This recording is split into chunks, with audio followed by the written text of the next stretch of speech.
Diabetes एक ऐसी बीमारी है जिसके बारे में हर बच्चे बच्चे को भी आजकल नॉलेज है। एक लाइफस्टाइल डिजीज होने के साथ साथ इसमें कोई भी उम्र, कोई भी जेंडर, कोई भी जगह, कोई भी डिस्क्रिमिनेशन नहीं है। ये किसी भी उम्र के लोगों को आजकल हो रही है। और डायबिटीज की दवाइयाँ खाने की वजह से जो दूसरे ऑर्गन्स जो है डैमेज होना, वो भी एक आम बात बन गई है। आइए समझते हैं कि डायबिटीज आखिर होती क्या है और आयुर्वेद इसके बारे में क्या कहता है। मैं डॉक्टर अनु भारद्वाज, हिम्स हॉस्पिटल डेरा बस्ती से। सुश्रुत संहिता जो कि हजारों वर्ष पहले लिखी गई, जब आचार्य सुश्रुत ने ये देखा कि सर्जरीज करने के बाद कुछ लोगों के जख्म ऐसे होते हैं जो भरते नहीं हैं, सब कुछ वही करते हैं, लेकिन कुछ पेशेंट्स ऐसे हैं जिनके जख्म या तो देरी से भरते हैं या भरते ही नहीं है, वो गल सड़ जाते हैं।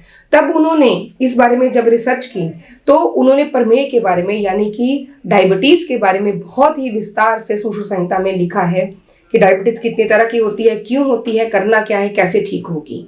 तो आइए हम ये सारी बातें आज जानते हैं।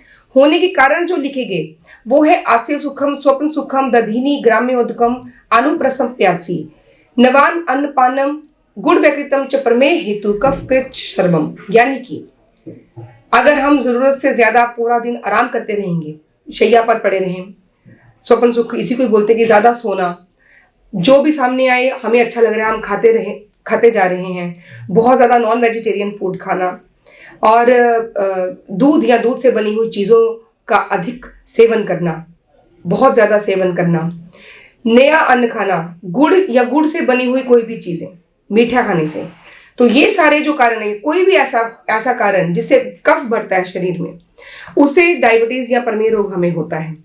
अभी समझते हैं कि टाइप 1 और टाइप 2 में डिफरेंस क्या है। अगर हम टाइप 1 की बात करें तो टाइप 1 ज्यादातर छोटी उम्र के बच्चों को होती है और टाइप 1 में इंसुलिन बॉडी में बनती ही नहीं है। आयुर्वेद में भी ये लिखा गया जो वातज रोग है वो उसमें क्षय है, यानी कि उसमें बॉडी में वो बन ही नहीं रहा, उसका क्षय हो गया, वो है ही नहीं।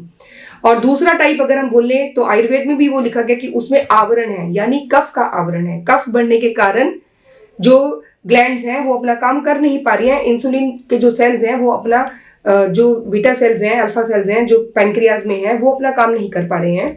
तो वो इंसुलिन बनती तो है लेकिन वो अपना काम नहीं कर पाती, तो ये टाइप 2 डायबिटीज है। तो दोनों डायबिटीज को अगर हम समझें तो दोनों को समझने के लिए आयुर्वेद और मॉडर्न साइंस ने जो उनको डिवाइड किया तो वो ऑलमोस्ट एक जैसा है।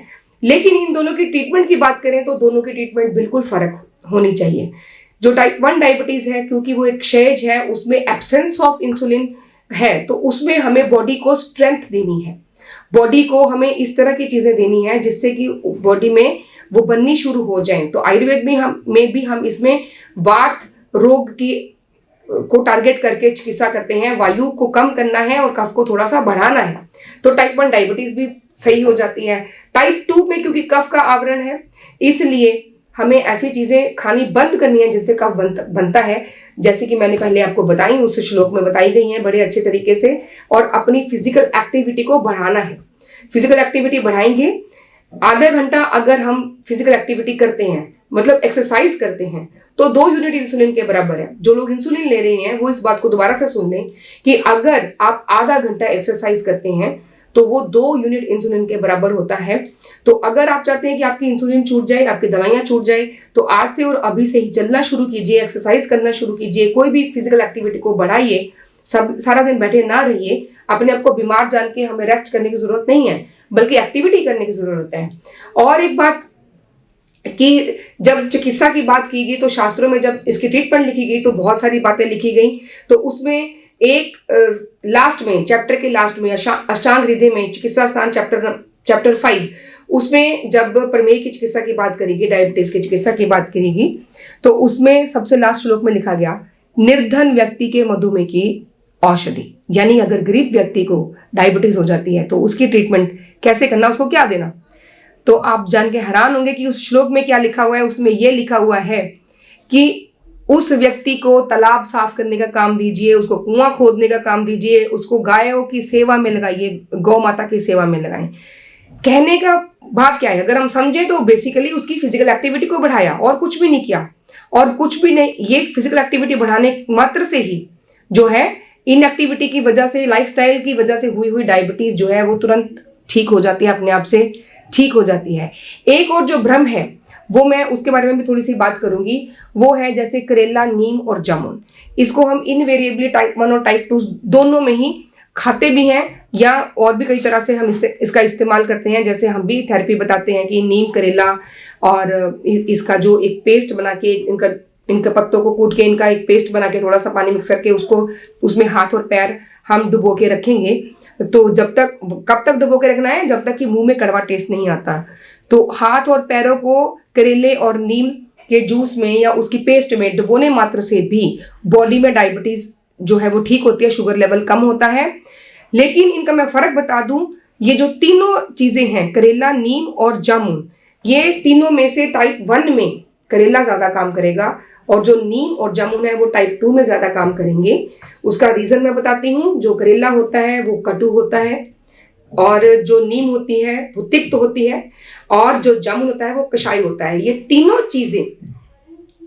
ही चीजें कफ को कम करती हैं, लेकिन कटु रस कफ को बढ़ाता नहीं है। तिक्त और कषाय रस कफ को शांत करने वाले, लेकिन वायु को बढ़ाएंगे। ये कफ को कम करने वाली चीजें हैं, लेकिन वायु का प्रकोप ऑलरेडी टाइप 1 में ज्यादा है, इसलिए हमें उसमें नीम और जामुन का सेवन उतना नहीं करना है। करेले का सेवन हम कर सकते हैं। थेरेपी भी अगर हम कर रहे हैं तो इनका ही इस्तेमाल कीजिए। तो ये थी टाइप 1 और टाइप 2 डायबिटीज आयुर्वेद के अकॉर्डिंगली और मॉडर्न साइंस के अकॉर्डिंगली। तो हम अपनी बॉडी के डायबिटीज को समझकर अपनी एक्टिविटी लेवल बढ़ाएंगे, और जिन वजहों से दूध से बनी हुई चीजें, दूध और दूध से बनी हुई कोई भी चीजें, गुड़ या गुड़ से बनी हुई चीजें, नॉन वेजिटेरियन फूड, या फिर नया अन्न, कोई भी जो नया अन्न होता है वो भारी होता है, गुरु होता है, कफवर्धक होता है।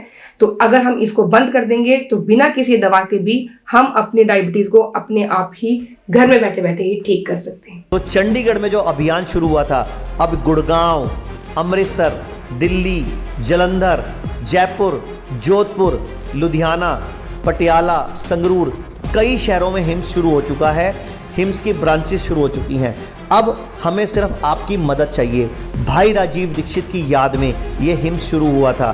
भाई राजीव दीक्षित चाहते थे पूरे विश्व में आयुर्वेद का डंका बचे, आयुर्वेद की वजह से भारत विश्व गुरु बने। हमें आपकी मदद चाहिए।